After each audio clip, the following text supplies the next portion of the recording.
Hello everyone, welcome back to Chimu's Chemistry, an online platform that will make your chemistry your chemistry. So आपण board exam जवळ येत आहेत पण सीईटीचं पण तितक्याच ताकदीने प्रिपरेशन करत आहे.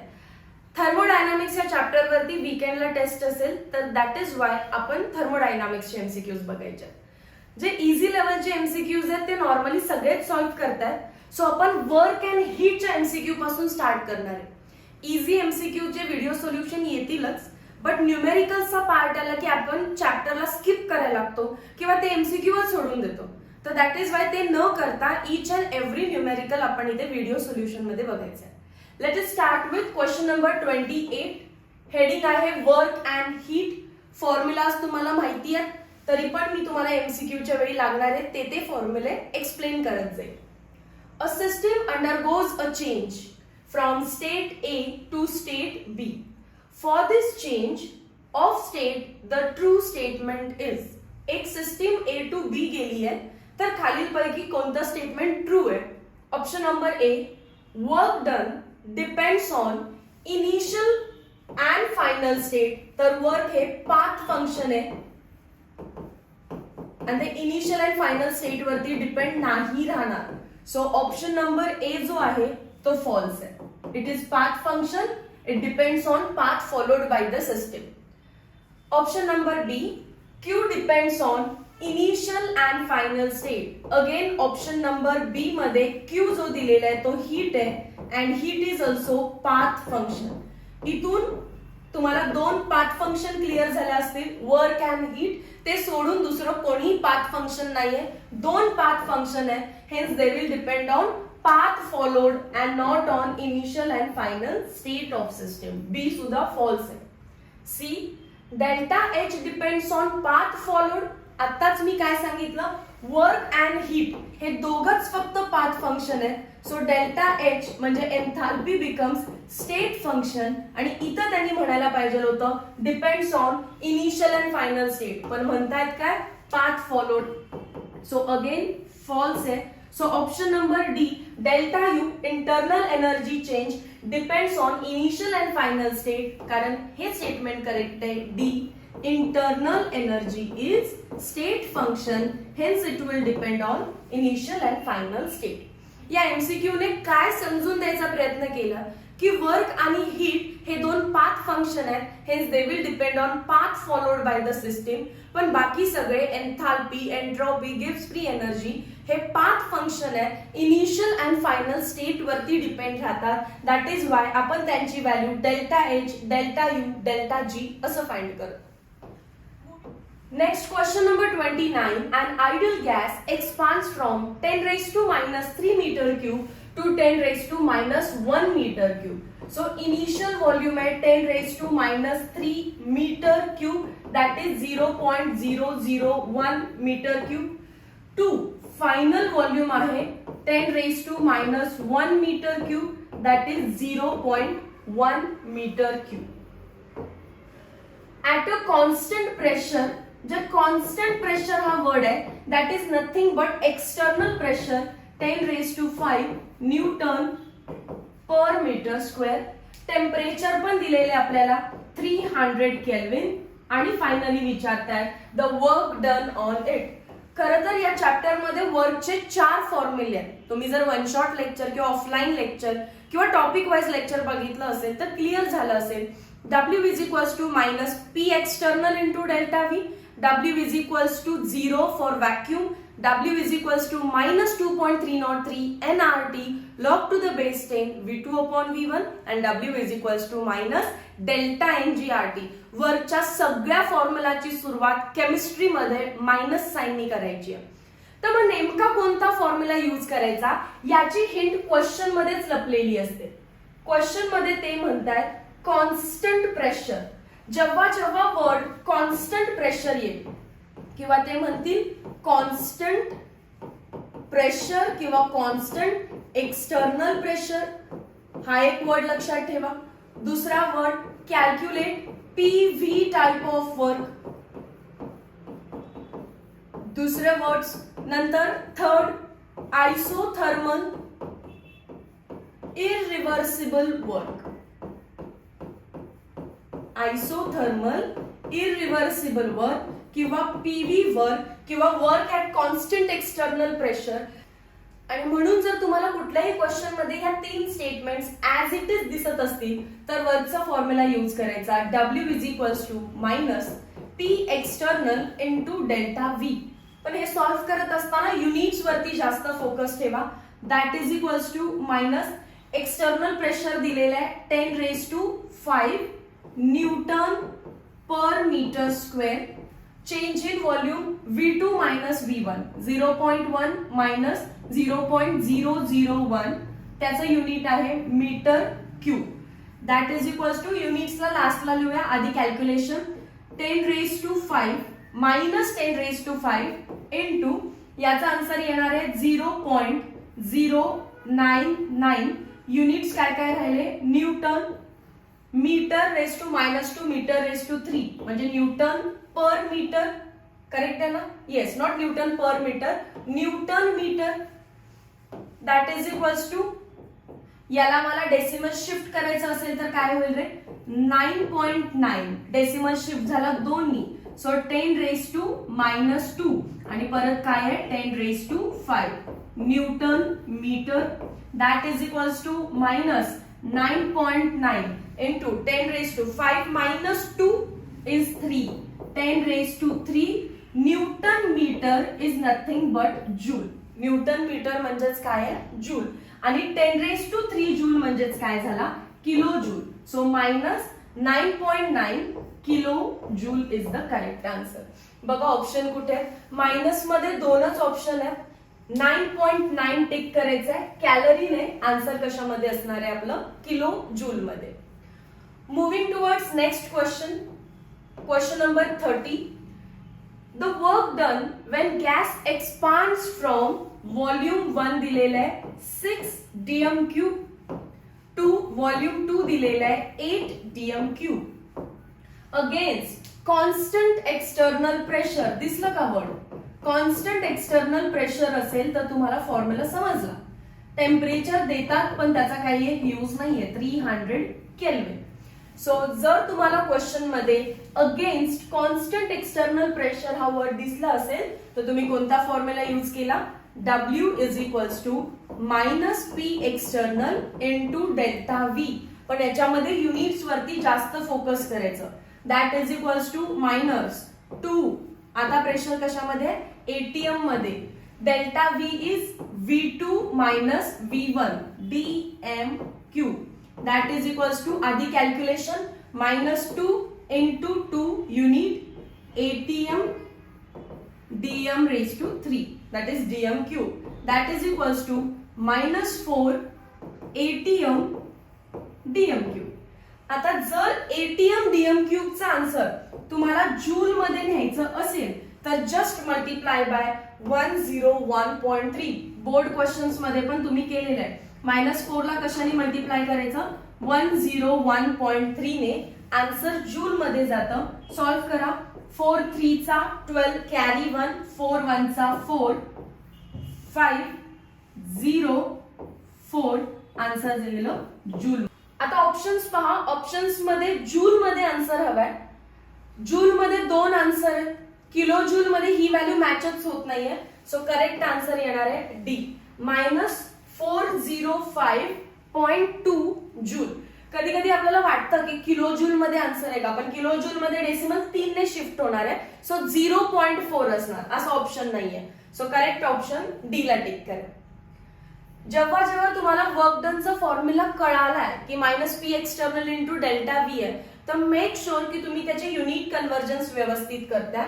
कधी कधी तुम्हाला pressure Newton per metre square मध्ये दिलं जाईल, त्याच्यामध्ये काही कन्व्हर्जन नाहीये, तो स्वतःच जूल असतो. पण जर कधी एटीएम dm³ मध्ये गेला तर मल्टिप्लाइड बाय 101.3 केल्यावरती तो जूल मध्ये येणार आहे. न्यूटनचे calculation as it is joule मध्ये असतात, पण एटीएम dm³ मल्टिप्लाइड बाय 101.3 केलं तरच तो जूल मध्ये येतो. अजून काही युनिट कन्व्हर्जन असतील तर आपल्याला समजतील पुढे. Question number 31. 1 लिटर म्हणजेच व्हॉल्यूम 1 दिलेला आहे 1 litre of an ideal gas at pressure दिलेला आहे 10 atm. कोणतं प्रेशर दिलेलं असतं रे आपल्याला? External. Expands isothermally against vacuum. आता मला पूर्ण वाचायची गरजच नाहीये, कारण वाचता वाचता मला काय आलं? Against vacuum. जर व्हॅक्यूमच्या अगेन्स्ट वर्क डन आहे तर डायरेक्टली 0 लिहायला शिका. Work done in vacuum is equals to 0. काय टिक करायला लागणार आहे आपल्याला? Option number C, 0 joule. Question number 32. A gas is allowed to expand in a well insulated container. Well insulated container म्हणजे there is no heat change. व्यवस्थित question read करायचा थर्मोचे. Well insulated container म्हणजे heat change Q is equals to 0. Against constant external pressure. Constant external pressure म्हणजेच P external is equals to 2.5 atm from initial volume V1 2.5 liter to final volume V2 is equals to 4.5 liter. The change in internal energy of the gas will be. Change in internal energy म्हणजे delta U is equals to question mark. आपल्याला माहिती आहे delta U find करण्यासाठी we have first law of thermodynamics. Delta U is equals to Q plus W. पण मला पहिल्याच line मध्ये म्हटले की वेल इन्सुलेटेड कंटेनर आहे म्हणजे क्यू ची व्हॅल्यू झाली 0. तर that is why change in internal energy is equals to W. मग डब्ल्यू चा कोणता फॉर्म्युला? त्यासाठी सेकंड लाईन मध्ये हिंट दिली आहे. अगेन्स्ट कॉन्स्टंट एक्सटर्नल प्रेशर म्हणजे तुम्ही फॉर्म्युला यूज करणार again minus P external into delta V. आणि हा फॉर्म्युला आला तर युनिट्स जपून वापरायच्या. इज इक्वल्स टू मायनस 2.5 लिहा with unit ATM multiplied by दोघांमधला volume delta V V2 minus V1 is 2 litre. 4.5 minus 2.5 is 2 litre. Calculations करा आधी. हे होणार आहे 2.5 into 2 5. साइन कोणती आहे? मायनस. युनिट काय आहे? ATM litre. ATM litre is nothing but ATM DM cube, जे मगाशी युनिट कन्वर्जन केलं सेम. मल्टिप्लाय करायचं याला 101.3 ने तर आन्सर जातो जूल मध्ये. 5 3 चा 15 कॅरी 1 5 1 चा 5 605. आन्सर आहे मायनस 506.5 जूल. बघा बरं आन्सर निगेटिव्ह पाहिजे सो याला मी कट केलं, याला कट केलं. मायनस 506 इथे मॅच होतं. Option number C. Multiplied by 100 करू नका. बोर्ड्सच्या कॅल्क्युलेशन मध्ये ते मल्टिप्लाय बाय 100 करतात. But CET is precise. CET मध्ये 101.3 ने मल्टिप्लाय करायचे आपल्याला. Okay. Moving towards next question. Question number 33. A positive sign of work done signifies. Plus work done म्हणजे काय रे? The work done is of compression. एकतर असा वर्ड असणार आहे किंवा वर्क पॉझिटिव्ह कधी असतं? Work done by the surrounding on the system. Work done by the surrounding on the system. याच्यासाठी किती सुंदरशी हिंट आहे आपली की जर तुमची सिस्टीम एक बॉक्स इमॅजिन करायचं. जर ॲरो बाहेर जात असेल तर ते निगेटिव्ह असणार आणि ॲरो आत येत असेल तर पॉझिटिव्हिटी आत येते. मग वर्क डन बाय सराउंडिंग कोणावर केलंय? On the system. Work done by surrounding on the system is always positive. आणि हे work done by the system हे काम कोणी केलं? Bye the system is always negative. आता मग बघा ऑप्शन्स एक एक रीड करूया आपण. Heat is release. हीटचा काही संबंध नाहीये. Work energy is supplied to the surrounding. Work जर सराउंडिंग कडे गेलं तर ते निगेटिव्ह असतं. Work is done on the system by the surrounding. C correct आहे. Work is done by the system on the surrounding. वरती काय लिहिलंय? On the system. So by the system नाही. बाय द सिस्टीम असतं तर again negative असतं. Option number C correct आहे. 34. A gas is allowed to expand in a well insulated container. Well insulated container means there is no heat change. Well insulated container म्हणजे question number 34, calculate the constant external pressure. यात constant external प्रेशरच काढायला सांगितलंय. P external is equals to question mark required to compress 2 moles of, number of moles दिलेले आहेत 2, पण याचा काही यूज होत नाही कारण मी आत्ताच हिंट काय सांगितली रे, जर क्वेश्चन मध्ये कॉन्स्टंट एक्सटर्नल प्रेशर कुठेही दिसत असेल तर फॉर्म्युला काय येणार आहे आपला, W is equals to minus P external into delta V. आणि हे करत असताना युनिट जपून करायचे. यात कुठे नंबर ऑफ मोल्स लागतं का, सो हे तुम्हाला फसवण्यासाठी दिलेलं आहे, number of moles is equals to 2 म्हणून. पुढे कॉम्प्रेस कुठून कुठे केला, व्हॉल्यूम 1 होता 40 लिटर्स आणि volume 2 is 20 litres. So delta V is V2 minus V1. V2 is 20 minus 40. Answer किती आलं याचं, minus 20 litre. Change in volume is minus 20 litre. If the work done is, वर्कची व्हॅल्यू दिलेली आहे 50 लिटर एटीएम. वर्कचं unit ह्या formula मध्ये joule लागतच नाही. कसं काय, कारण प्रेशर कशामध्ये दिलेलं असतं, एटीएम मध्ये, आणि चेंज इन व्हॉल्यूम दिलेला असतो लिटर मध्ये. सो वर्क डन जर कॅल्क्युलेट केलं तर ते लिटर एटीएम मध्ये येत असतं, डायरेक्टली जूल मध्ये नाही. म्हणजे त्यांनी बरोबर दिलेलं आहे. लिटर एटीएम मध्ये दिलं तर कॅल्क्युलेशन इझी झाले. 50 litre ATM is equals to minus P external find करायचं आहे आणि डेल्टा व्ही किती आलेला आहे, मायनस 20 लिटर. युनिट कट करून घ्या पहिला, लिटरला litre cut. So minus P external ATM मध्ये येणार आहे, ऑप्शन्स पण एटीएम मध्ये दिसत आहेत. सो कॅल्क्युलेशन आता इझी आहे. याला या साइडला शिफ्ट करा, काय होणार आहे, 50 डिवाइडेड बाय 20, पण कसला 20 येतो, minus 20 is equals to minus P external. दोन्हीकडची मायनसची साइन कट करा, 0 ला 0 कट, मायनसला मायनस कट, राहिलं 5/2. 5/2 म्हणजेच 2.5. युनिट काय असणार आहे त्याचं, ATM is equals to external pressure. Simple calculation आहे. आणि सिंपल का झालं, कारण वर्क डन त्यांनी स्वतः लिटर एटीएम मध्ये दिलं, युनिट मॅच झालं. जर त्यांनी वर्क जूल मध्ये दिलं असतं तर मला त्याला डिवाइडेड बाय 101.3 करून आधी सिंपल लिटर एटीएम मध्ये आणावं लागलं असतं. सो कोणतं ऑप्शन टिक करणार आहे तुम्ही इथे, प्लस मायनस नसणार आहे इथे, plus 2.5 ATM, option number C. Next question number 35, a work done for the reaction. एक रिएक्शन दिली आहे at 300 kelvin at constant temperature and pressure. आता या केस मध्ये जर तुम्हाला क्वेश्चन मध्ये केमिकल रिएक्शन दिली असेल, जर आपल्याला क्वेश्चन मध्येच केमिकल रिएक्शन दिली असेल तर वर्कचा फॉर्म्युला चेंज झाला. वर्कचा फॉर्म्युला कोणता यूज करणार आता, W इज इक्वल्स टू, सगळे वर्कच्या फॉर्म्युला मध्ये निगेटिव्ह साइन आहे, विसरायचं नाही. W is equals to minus delta NgRT. Chemical reaction दिली आहे आणि मग वर्क डन काढा म्हणतायत, तर W is equals to minus delta NgRT. आता त्याच्यामध्ये जो डेल्टा Ng आहे, नंबर ऑफ मोल्स मधला change, is number of moles of product minus number of moles of reactant. Product minus रिएक्टंटचे mole, that too in gas state. जे gas state मध्ये तेवढेच find करायचे. सी गॅस आहे, C चे moles किती आहेत, थोडस कलर चेंज करूया. सी गॅस आहे आणि सी चे मोल्स किती आहेत, 1.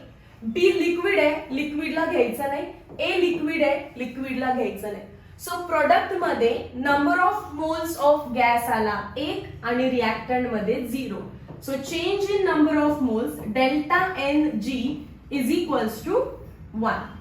पुढे काय दिलं अजून मला, टेम्परेचर लागतं या केस मध्ये, कारण फॉर्म्युला मध्ये इज मायनस डेल्टा NgRT आणि यामध्ये R कोणता यूज करायचा आहे, त्यांनी दिलाय का, नाही. तर आपल्याला माहिती पाहिजे R च्या टोटल 3 व्हॅल्यूज आहेत. R is equals to 0.0821 liter ATM Kelvin inverse mole inverse. R ची दुसरी व्हॅल्यू आहे 8.314 joule Kelvin inverse mole inverse. R ची तिसरी व्हॅल्यू आहे 2 calorie kelvin inverse mole inverse. आता तुम्हाला ठरवायचं आहे की नेमकी R ची व्हॅल्यू कोणती यूज करायची. आधी मी व्हॅल्यू पुट करायला लागते. W is equals to minus change in number of mole is 1. R ची व्हॅल्यू वर्क डन कशामध्ये दिसते ऑप्शन्स मध्ये, जूल मध्ये, तर जूल वाली व्हॅल्यू पुट करा. 8.314 joule kelvin inverse mole inverse. R ची व्हॅल्यू लक्षात ठेवा 8.314 आणि टेम्परेचर 300.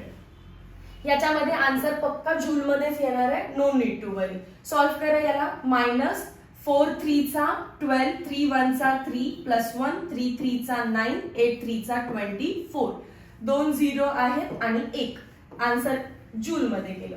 सो करेक्ट आन्सर आहे मायनस 2494.2 जूल. म्हणजे ऑप्शन नंबर बी ला मॅच होतोय बघा. समजलं? सुंदरशी हिंट अगेन. जर केमिकल रिएक्शन दिसत असेल तर मायनस डेल्टा NgRT. R ची व्हॅल्यू जूल मध्ये 8.314 आणि युनिट्स आपल्या मनाने तिकडे बॅलन्स होऊन जातील. Next question number 36. In which of the following reaction work is being done by the system? Work done by the system म्हणजे ते म्हणतात कोणत्या केस मध्ये वर्क डन निगेटिव्ह येणार आहे. वर्क डनचा फॉर्म्युला फॉर केमिकल रिएक्शन काय आहे? W is equals to minus delta NgRT. मग मला वर्क डन निगेटिव्ह आणण्यासाठी जो डेल्टा NG काय असला पाहिजे? डेल्टा NG काय असला पाहिजे? पॉझिटिव्ह. समजतं का? मॅथ्स आहे हे. डेल्टा NG पॉझिटिव्ह आहे, R पॉझिटिव्ह आहे, T पॉझिटिव्ह आहे आणि ह्या सगळ्या पॉझिटिव्ह व्हॅल्यूला बाहेरचा निगेटिव्ह लागला तरच वर्क डन निगेटिव्ह होणार आहे. सो प्रत्येक ऑप्शनला घ्या. Option number A, find delta NG. Number of moles of product 2 minus number of moles of reactant 2 that is equals to 0. मी कसं फाइंड केलं समजलं ना? प्रोडक्ट मध्ये गॅस किती आहे? 2. रिएक्टंट मध्ये हा एक आणि हा एक 2. So 2 minus 2 0. Option number B बघूया. Delta NG is equals to product मध्ये 2 दिसतात आणि रिएक्टंट मध्ये 3 दिसतात. So 2 minus 3 is minus 1. आणि जर मी इथे -1 पुट केलं तर मायनस मायनस प्लस आणि वर्क डन पॉझिटिव्ह व्हायला लागेल. मला ब्रॅकेट पॉझिटिव्ह पाहिजे सो दॅट ओव्हरऑल आन्सर काय बनेल? Negative. So option number B पण नाही येणार आहे. पुढे सी मध्ये चेक करूया. Delta NG is equals to त्याच्यामध्ये प्रोडक्ट मध्ये 2 मोल आहेत आणि रिएक्टंट पण सगळे गॅस आहेत 4. 2 मायनस 4 अगेन -2 आलं आणि डी मध्ये delta NG is equals to तिकडे आहे 1, इकडे आहे 0. 1 मायनस 0 दॅट इज 1. एकाच केस मध्ये पॉझिटिव्ह आलं. सो ऑप्शन नंबर डी ला टिक करा. इथे 1 आणि इथला 0 कारण तो लिक्विड आहे, लिक्विडला घ्यायचं नाहीये. सिंपल. जर डेल्टा NG पॉझिटिव्ह आला तर वर्क डन निगेटिव्ह येणार आहे म्हणजेच work done by the system. Question number 37. 1 liter is equal to 1 liter ATM is equal to आताच सांगितलं ना कशाने मल्टिप्लाय करायचं असतं त्याला 101.3 जूल मध्ये जातो. सो ऑप्शन नंबर बी तर करेक्ट आहे. पण 4 ऑप्शन्स वाचल्यावर मला एक बोथ ए अँड बी पण दिसतोय तर ए कोण आहे चेक करा. 24.22 कॅलरी तो पण करेक्ट आहे. कसा करेक्ट आहे ते बघूया. आधी तर लिहून घेऊ. 24.22 कॅलरी हे दोन्ही ऑप्शन्स करेक्ट आहे. आता जूल आणि कॅलरी मधलं काय रिलेशन आहे तर 1 calorie is equals to 4.184 joule. ठीक आहे. मग जर मला जूल भेटलाय तिथे त्याचं कन्वर्जन कॅलरी मध्ये करायचं असेल तर तुम्ही कॅल्सीवर करून बघा. 101.3 डिवायडेड बाय 4.184 याचा आन्सर तुम्हाला येणार आहे 24.22 जे की त्याला मॅच होतं. सो 1 liter ATM इज 101.3 joule that is equals to 24.22 calorie. दोन्हीला टिक करायचं आहे. Option number A and B. Moving towards next question, question number 38. The correct order of energies एक आहे जूल, दुसरं आहे अर्क आणि तिसरं आहे कॅलरी. मला आता पहिला जूल आणि अर्क मध्ये, I know joule is SI unit and erg is CGS unit, तर एसआय युनिटच मोठं असतो. So joule is greater than erg. आणि आत्ताच एक आपण व्हॅल्यू बघितलेली 1 जूल किंवा 1 calorie is equals to 4.184 joule. So एका कॅलरी मध्ये एवढे जूल आहेत, याचा अर्थ कॅलरी मोठा आहे. So calorie is greater than joule and greater than erg. असं ऑप्शन कुठे आहे बघा, calorie greater than joule greater than erg, option number C. Question number 39 या व्हिडिओ लेक्चरचा last question. If 100 mole of H2O2 decomposes at 1 bar and 300 kelvin, temperature दिलेलं आहे 300 kelvin, pressure दिलेलं आहे 1 बार आणि 100 मोल ऑफ पेरॉक्साइड बद्दल चर्चा चालू आहे.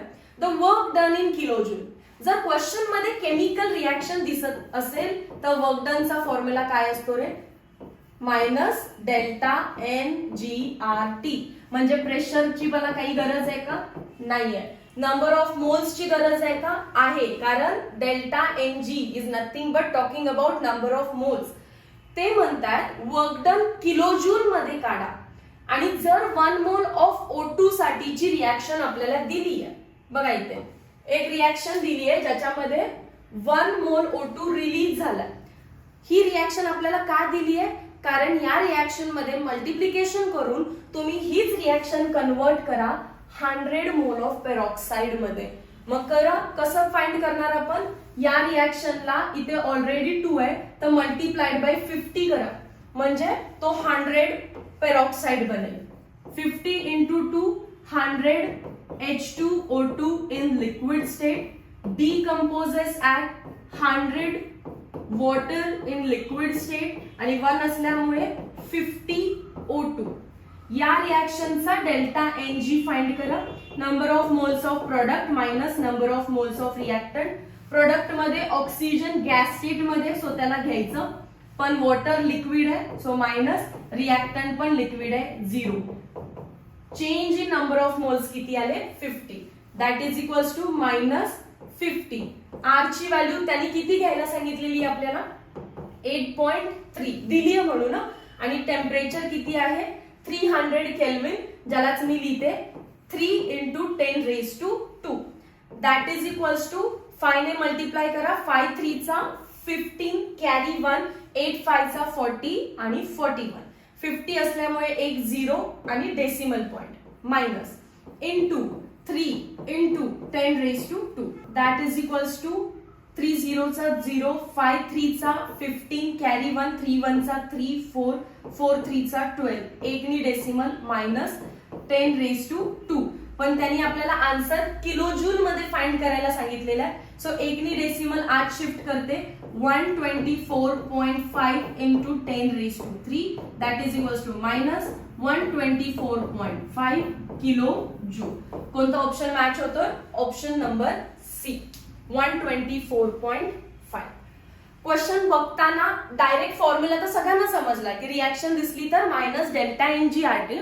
आणि ह्याच रिएक्शन साठी बिना मल्टिप्लाय करता जर तुम्ही आन्सर काढलं तरी पण आपला ऑप्शन मॅच होत असतो. पण त्यांनी काय सांगितलं स्टार्टिंगलाच, कोणासाठी फाइंड करा, 100 मोल ऑफ पेरॉक्साइड साठी. सो रिक्वायर्ड कंडिशन मल्टिप्लाय करावी लागते, मग नंबर ऑफ मोल्स मधला चेंज फाइंड केला and then final answer, that two kilo joule मध्ये. ठीक आहे. सो दिस वर all the questions based on work and heat. एक क्वेश्चन केला आपण first law of thermodynamics, delta U is equals to Q plus W, पण त्यात Q ची व्हॅल्यू दिलेली 0, आयसोलेटेड सिस्टीम होती ती. आणि work done at constant external pressure हा वर्ड दिसला क्वेश्चन मध्ये तर minus P external into delta V, आणि कधी केमिकल रिएक्शन दिसली तर minus delta NGRT. Unit conversions व्यवस्थित लक्षात ठेवा, 1 litre ATM is equals to 101.3 ने मल्टिप्लाय करून जूल मध्ये आन्सर कन्वर्ट करायचं आहे. ठीक आहे. Meet you in next video lecture. Till then thank you so much.